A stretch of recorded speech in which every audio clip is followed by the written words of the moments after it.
Friend of me, any me. All these niggas just wanna be a mini me. All these niggas just wanna be a mini me. All these niggas just wanna be a mini me. Friend of me, any me. Welcome to another video from Homestead Hero. I'm pretty pumped for this one today. This will end up being a 3-part series. Dave from Power Trip of Ohio. He saw my channel. He saw that I had my Dixie Chopper reviews. I did the review on the Turf Tiger 2. And he invited me out to his place where he's got a dealership, he's got a full service, and he sells Dixie Choppers. So he gave me, for the next 5 days, a Dixie Chopper Xcaliber to do a full run through, to do a review, demonstration, see what I feel about it. This is not a paid review by any means. He was all about hearing what I like and what I don't like about it. So before we get into it, it's going to be a 3-part. This first part is going to be a complete overview of the mower. We're going to go through all the things that it has, the horsepower, all of the upgrades it's had since I've got my other one. And then we're going to do a second one. We're going to see how well this stripes in a residential yard, how well it does. And then our third one is going to be a farm tough, and we're going to see what it does on the farm. Dixie Chopper has this listed as their industrial mower. So they have a residential, a commercial, and an industrial. Industrial is essentially the first two, plus it's meant for like a 15, 18, 20 acre homestead where you may not just be cutting rolled ground. We're talking about uneven ground. We're talking about up in the bush line, the woods line, maybe cutting some paths to a tree stand. And after like really looking at it and being on it a little bit, it's not far from being a bush hog with a finish cut. So let's get into this mower. Here we have the Dixie Chopper Xcaliber. It's an absolute massive machine. The camera does not give it justice. It has a 66-inch cut with the X2 deck.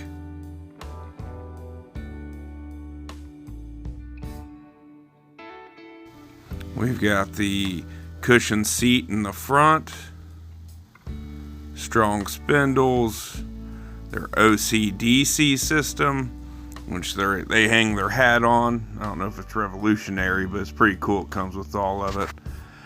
We have the instrument panel, which is turning the key, the choke, the PTO, and your throttle. You can also switch the gas tanks between the two. The rear tires are a 25/12. It's a pretty beefy tire. And the front tire is a 15 with a motorcycle tread. It also has shock absorbers in the front to aid in the ride and suspension. You have your suspension seat. And the frame is actually longer than any other Dixie Chopper to aid with suspension. Now, this has a Kawasaki FX motor, 1000. It's a 35 horsepower. It comes with 21cc hydro gear pumps, a Parker DG335 wheel motor. Right here is where you can change your oil, easy access like before. Here's the deck lift. This is another upgrade. They got rid of the pedal that locks the deck up and down. The deck automatically locks up if you push it all the way, and then you just have to pull that little lever to bring it back down. The cut adjustments are closer to the seat now. It goes anywhere between 1 inch and 5 inches. That was a needed upgrade from the one that I had because it was all the way at the other end of the mower. It really didn't make sense why it was there. And then when you release that deck lever, it's going to come back and hit the height that you put it on. This seat's pretty sweet. It's got a lever underneath it. Once you pull it into you, you can slide the seat forward or backwards, so no matter what, the pedal's at the right length for you. It's got a good bounce to it. I do like the suspension in this seat. It's extremely comfortable. The arms are high enough to where I can operate the pedal with the arms closed.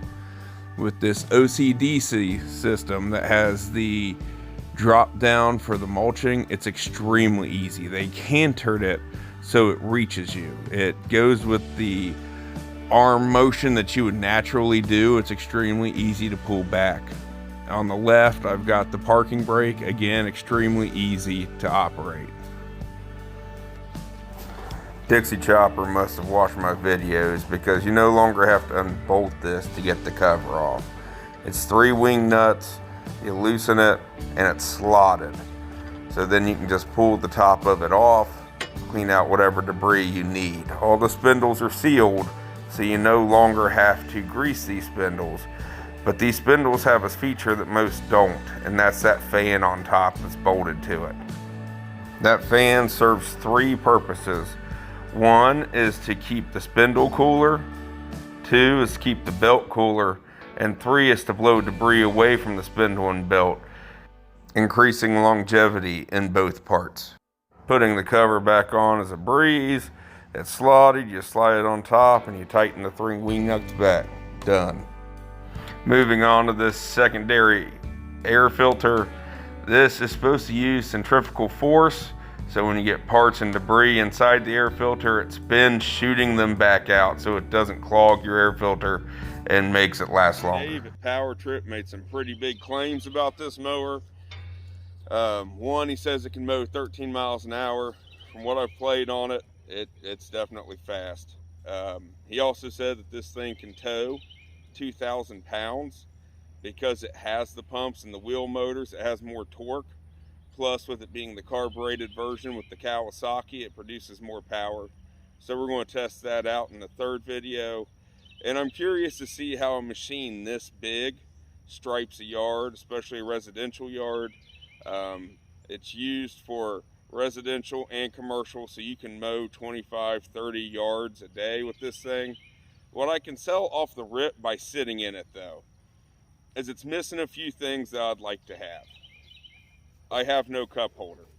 So this thing will hold 12 gallons of gas combined, which can put me in the field. I think it says it mows an average of 7 acres an hour.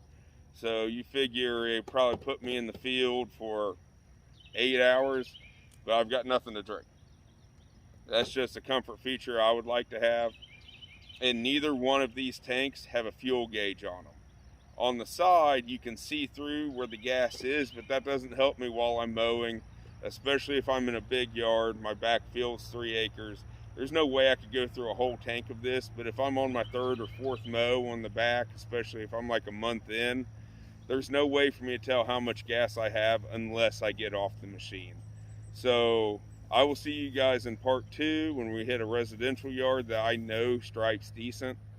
I would mow my yard, but it's already mowed. I keep it mowed. It's already striped. This other yard that we should be going to hasn't been mowed since late June. We're midway through July. So I'll see you then. Thanks for watching.